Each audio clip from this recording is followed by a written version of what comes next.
konting ginger. Ayan guys.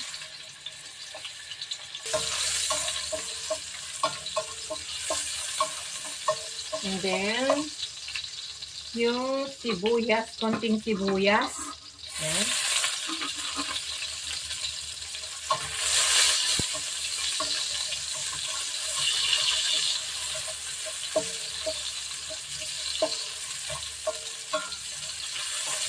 Cooking time muna tayo, guys.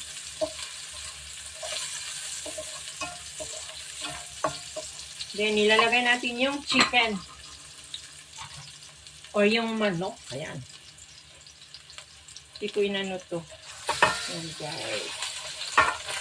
Dalawang apple.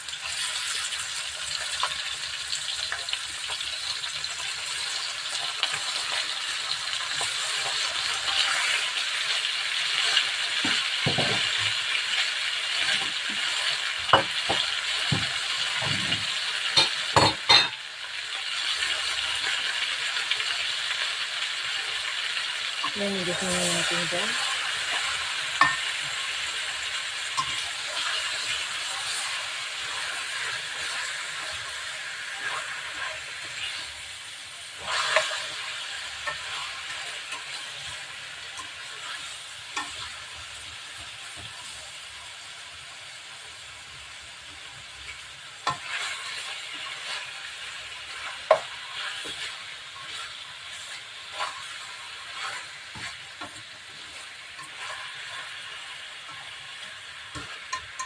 Meron akong kulang, guys. Wala akong yung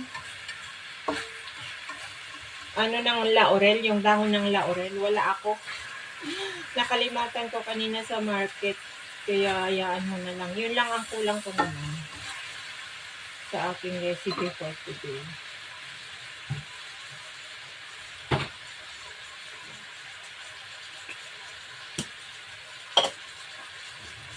Yan, lalagyan natin ng yung paminta na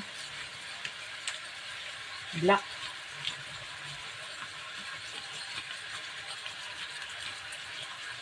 Para masarap.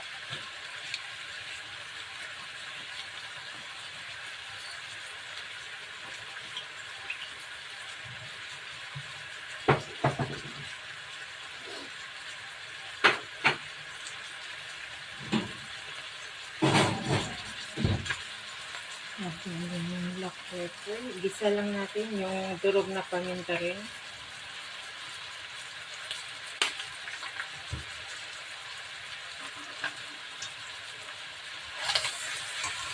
Gisa-gisa lang natin, guys.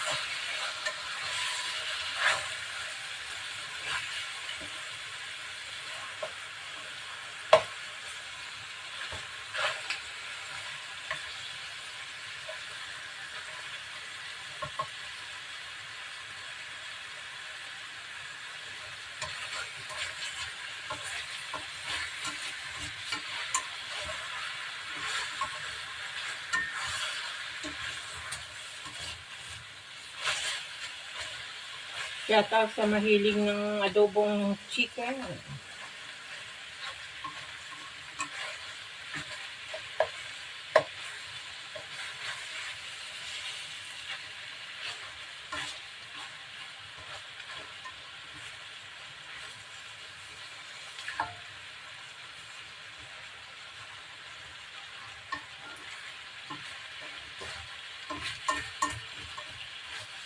So, yan guys, ganyan. Tapos, lalagyan na po natin ng, lagi ko po yung tira ko na half kanina na Knorr cubes. Ay, yun lang yung tira ko kanina. So, ilagay natin, sprinkle natin dyan. Ganyan kasi ako maglagay, hindi masyado marami. Tapos, lagyan natin siya ng Silver Swan soy sauce. Agar-agar lang ako, hindi ko sinusukat. Yan. Silver Swan soy sauce. Yan. And konting oyster sauce.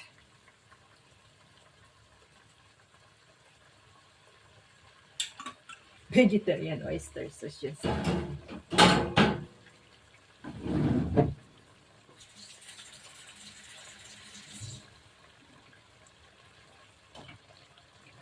Ayan guys, para mapalambot na natin siya. Tatakpan natin later pag mahalo natin.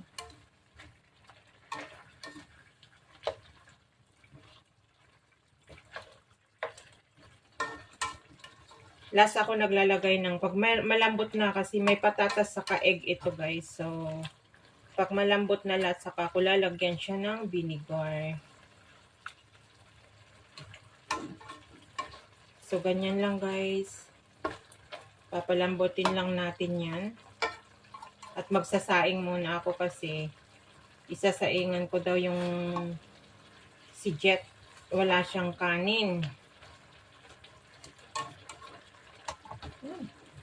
Papalambutin lang na ano yan. Lalagyan ko ng ano, kunting tubig para maluto siya, mapalambot siya. So yan, dagdagan ko ng kunting tubig guys para lumambot kasi malalaking hiwa. And may patatas later yan. So, yan guys. Tatakpan muna natin at mamaya pag open ko lalagay ko na yung patatas. Ayan. See you later guys! Nasaan na yung...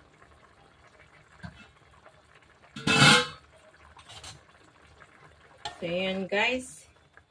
Halo na natin.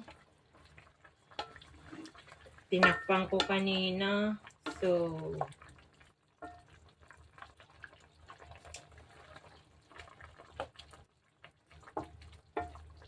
dali lang naman maluto ang chicken guys.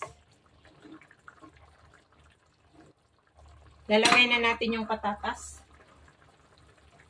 para lumambot. Yan guys. Malalaki rin ang hiwa ko sa patatas. Kasi baka madurog ka ako. Yan.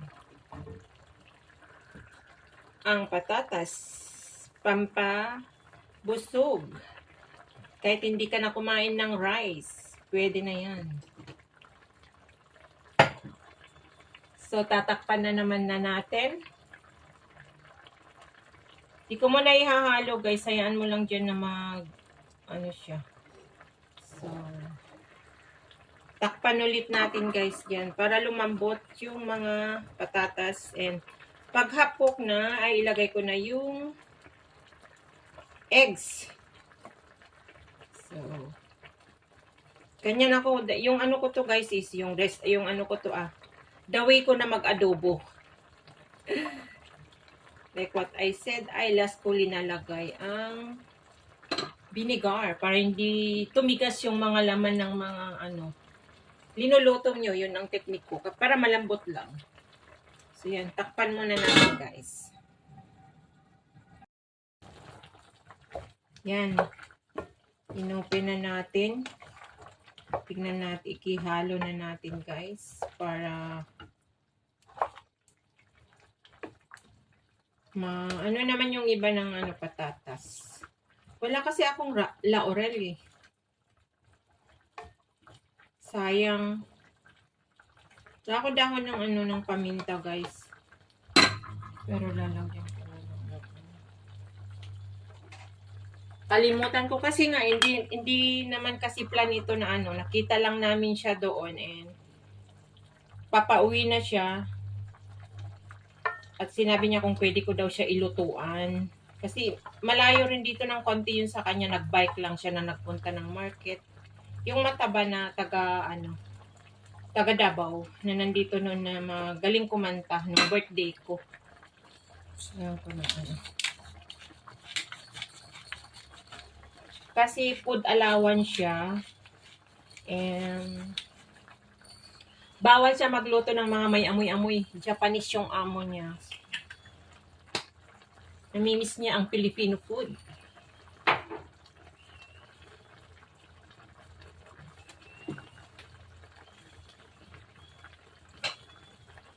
Titikman ko yung sabaw niya. Yan, paano natin lahat. Tama-tama yan na pag maano mamaya. Yum. Sarap yung sabaw niya, guys.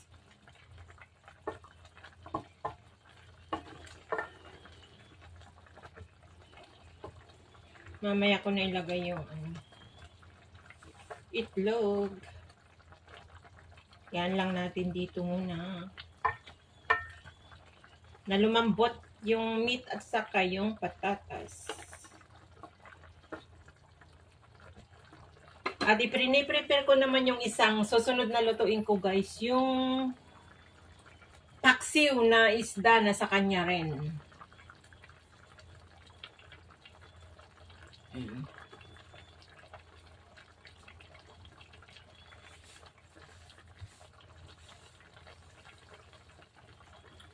Count on you to be there.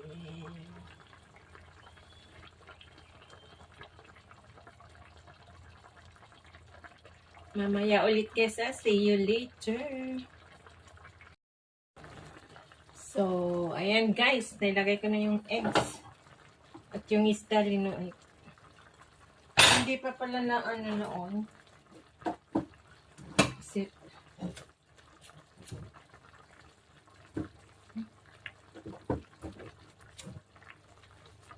pero madali lang yung isda. So, ayan guys. Malapit na maluto yung aking adobo. Ayan, nilagay ko na po yung eggs niya. Hindi ko na on. So, ang bango-bango na guys. 4 na egg. Tigi-isa kami. Pero ay yung yung isa ibigay ko, ay yung dalawa ibigay ko sa nagpaluto. And tigi-isa kami ni Jet.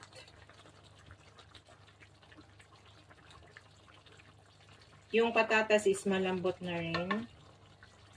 It's perfect already. At napakasarap ng lasa. And yan ang itlog. Huwag kang magtago na itlog. Yan guys.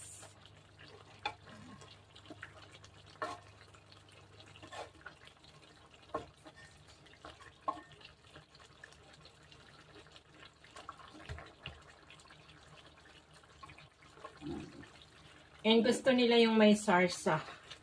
So, hindi ko masyado papatuyuin, guys. So, tikman ko na lang final tikim kung tama yung lasa.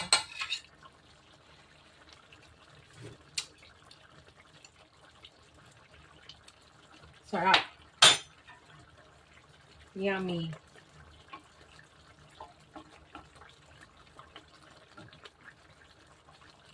Hindi ko kasi walang ula-ula.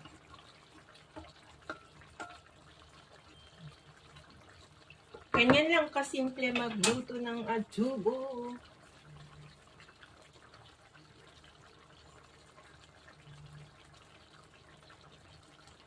Pero meron akong option. Hindi ko lang alam kung gusto nila. Pero ito yung ginagawa ko guys pag nagluluto ako ng adobo na ganyan.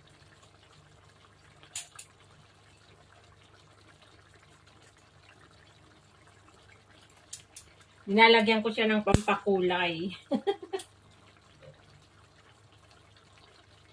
Which is maganda, masarap naman ang ikakalabasan yan guys. Ayan. Ganyan na isa lang. Kasi maanghang yan. Baka ayaw nila ng maanghang. So, ihalo na naman natin. Ayan. Nag-ano na siya guys yung paglalapot na yung sabaw. Yummy.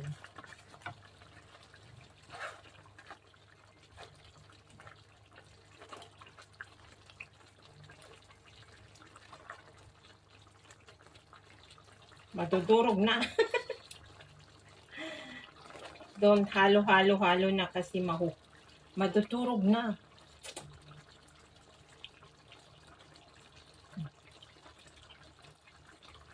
Papakulay ko lang yan.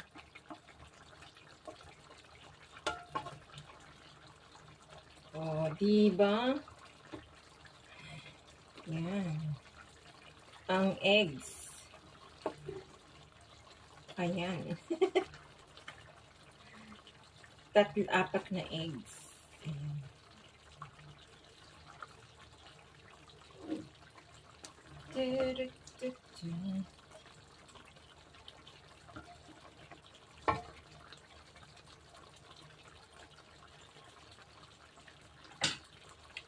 Kan, ang sarap.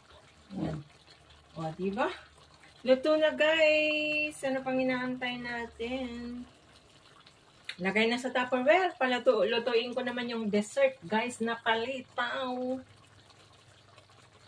Kasi dito ko lulutuin. Yummy.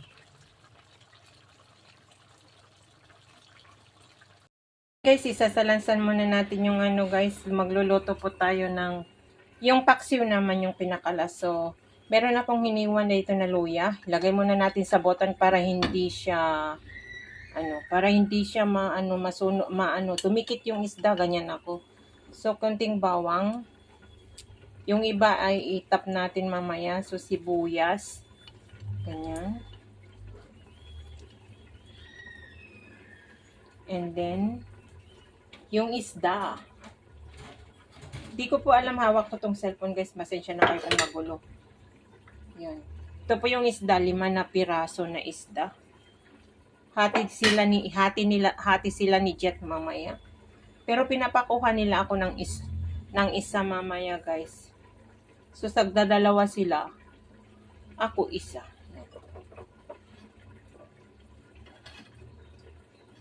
Lagay na lang natin yung isa doon kasi di kasya. 5 lang. So, sprinkle na naman natin yung sibuyas, ginger. Style ko na magpaksiw ito, guys, ha. Kanya-kanya po tayo ng way na magluto po. So, lagyan po natin siya ng black pepper. Black pepper is life. And ang pangpaksiw ko, guys, is lemon. Kasi naubusan ako ng vinegar, ilinagay ko lahat dyan sa adobo na manok. So, pero na-try ko na before, pag nagpaksiw ako ng isda is lemon ang linagay ko, which is napakasarap din. So, kanya-kanya po tayo ng ano. So, ayan ang green chili at red chili. Isa lang ganyan yan. Yan. Tapos, maglalagay po tayo ng konting tubig para maluto siya. So, ayan po yung konting tubig. Yan. At lalagyan po natin yan ng salt. Ay, wait lang, magulo. Salt. Ayan. Yung salt namin is yung sea salt na paka-pino. Yan. So, ayan, guys. So, ayan, at isasalang na natin yan. Magpipiga ako ng lemon na ilalagay ko on top. At see you later, guys. Ganyan lang kasimple ang magluto ng paksiw na isda. Yung way ko lang, guys. Ha. So, later, I will give you wala na ako. Kinuhanan ko na rin para pandagdag sa sa content ko, guys. So, pasensya na kayo. And hope nag-enjoy kayo sa aking simple na pag-cooking, simple recipe Filipino food. Ayan. Ayan na, guys, yung paksiw na isda ko. At nagmamadali na yung nagpaluto. On the way na daw siya. Buti na lang malapit na maluto ang aking paksiw na isda. Ganyan lang naman kadali magluto ng paksiw, guys. O, diba? Walang kagulay-gulay kasi ubos na yung talong nga linuto ko na ibang way. Tapos wala naman akong okra. So, plain lang. Yung lang chili linagay ko na pang pakulay lang, guys. So, ayan. Ang paksiw ni Lynn Official. Pero hindi pa yan luto. Maya-maya ng konti. O, diba? Hindi ko alam kung anong tawag itong isda na to dito. $6 yung 5 piraso. Yummy.